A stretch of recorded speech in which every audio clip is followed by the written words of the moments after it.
ఒక గ్రామంలో సావిత్రి అనే ధనవంతురాలు. ఆమెకి ఒక్కడే కుమారుడు చంద్రశేఖర్. అతడికి చిన్న వయసులోనే తండ్రి చనిపోయాడు. అప్పటి నుంచి సావిత్రమ్మ ఎంతో శ్రద్ధగా పెంచి అతని మీదే ఆశలన్నీ పెట్టుకుంది. చంద్రశేఖర్కి యుక్త వయస్సు రాగానే సావిత్రమ్మ అతనికి గిరిజ అనే పిల్లను తెచ్చి పెళ్లి చేసి కోడలిని ఇంటికి తెచ్చుకుంది. గిరిజకి అత్తవారింటి పద్ధతులు అన్నీ తృప్తికరంగానే ఉన్నాయి. కానీ అత్తగారు చేసే దాన ధర్మాలు ఆమెకి అసంతృప్తిని కలిగించింది. గిరిజ, ఆ పాత చీరలు అల్మారాలో తీసి ఉంచాను కదా, అవి కూడా ఇలా తీసుకురా అమ్మా, ఆ పెద్దావిడకి ఇద్దాము విసుగ్గా చూస్తూ. అత్తయ్యగారు, ఆ చీరలు మొన్ననే తీసుకున్నాం కదా, అవి ఎవరికో ఎందుకు ఇవ్వడం, కొన్ని రోజులు అయిన తర్వాత పనిచేసే పని మనిషికి ఇద్దాము. అయినా రోజు రోజు ఎవరికో ఒకరికి ఇలా ఇస్తుంటే మన ఇంట్లో ఏముంటుంది? నవ్వుతూ, ఉన్నది పంచితేనే కదమ్మా పెరిగేది, వెళ్ళు ఆ చీరలు పట్టుకురా. విసుగ్గా, ఇదిగో తీసుకోండి.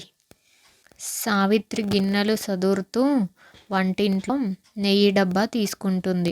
ఇప్పుడు ఆ నెయ్యి డబ్బా ఎందుకత్తయ్యా? ఇప్పుడే కదా భోజనాలు పూర్తయ్యాయి.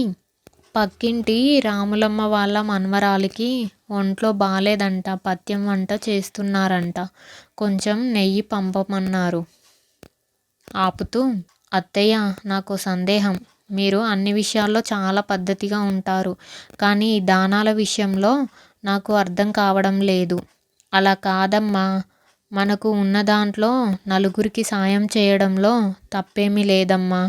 ఉన్న ఆస్తిపాస్తులన్నీ కట్టుకుపోలేం కదా అన్నది సావిత్రమ్మ. అత్తగారి దాన ధర్మాలకు చిరాకు పడుతూ వచ్చింది. చివరకు ప్రాణం విసికి, నువ్వు నీ పుట్టింటి నుంచి తెచ్చినదేది నేను వృధా చేయటం లేదు, దిగులు పడకు అని అంటుంది.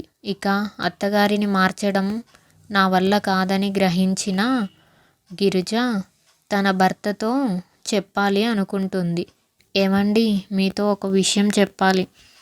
చెప్పు గిరిజ. నాకు మీ అమ్మగారి ధోరణి నచ్చలేదు. ఆవిడ ఇలాగే దాన ధర్మాలు చేస్తుంటే మనకు చిప్ప చేతికి వస్తుంది. ముందుగా జాగ్రత్త పడాలి. మీరు ఆవిడని కాస్త హెచ్చరించండి. ఆవిడకి నువ్వు నేను చెప్పగల వాళ్ళమా? అలా చంద్రశేఖరుడు మొదట్లో భార్య మాటలు లెక్క చేయలేదు. కానీ గిరిజ మాత్రం అతని మనసును అరగదీయడం మానలేదు. చివరికి అతను తన భార్య దారిలోకి రానే వచ్చాడు. నువ్వు చెప్పేది బాగానే ఉంది, కానీ నన్ను ఏం చేయమంటావు? రేపు మనకి పిల్లలు పుట్టవచ్చు. వాళ్ళ మంచి కోసమైనా మనం వేరే కాపురం పెట్టాలి. భార్య మాట విని చంద్రశేఖరుడు వేరే కాపురం పెట్టాడు. తర్వాత అతనికి ఒక కొడుకు కూడా పుట్టాడు.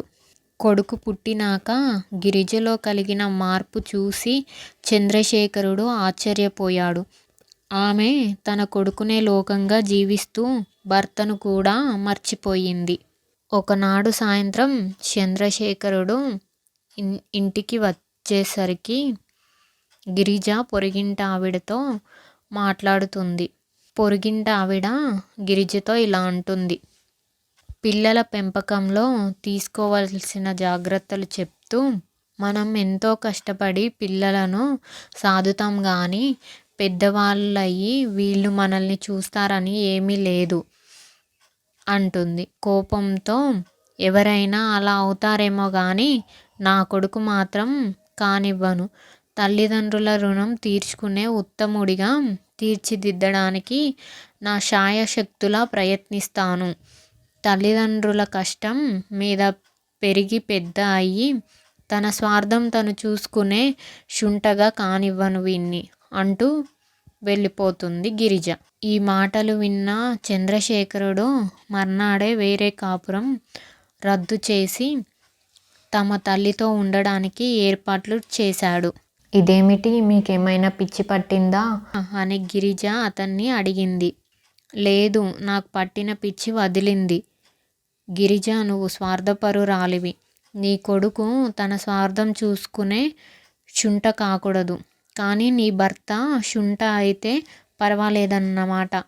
నేను శుంఠను కానని నిరూపించుకున్నాను అంటాడు. పొరుగింటావిడతో తాను కిందటి రోజు అన్న మాటలు గుర్తు తెచ్చుకొని వచ్చి గిరిజ ఏమీ అనలేకపోతుంది.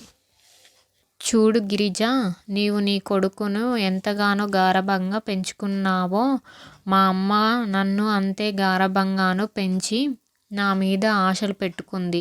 నా స్వార్థం నేను చూసుకొని నా తల్లిని నిరాకరించడం తప్పు అని తెలిసింది. గిరిజ పశ్చాత్తాపపడింది. తర్వాత ఆమె తన అత్తగారితో ఎలాంటి మనస్పర్ధలు లేకుండా కలిసిమెలిసి ఉన్నారు.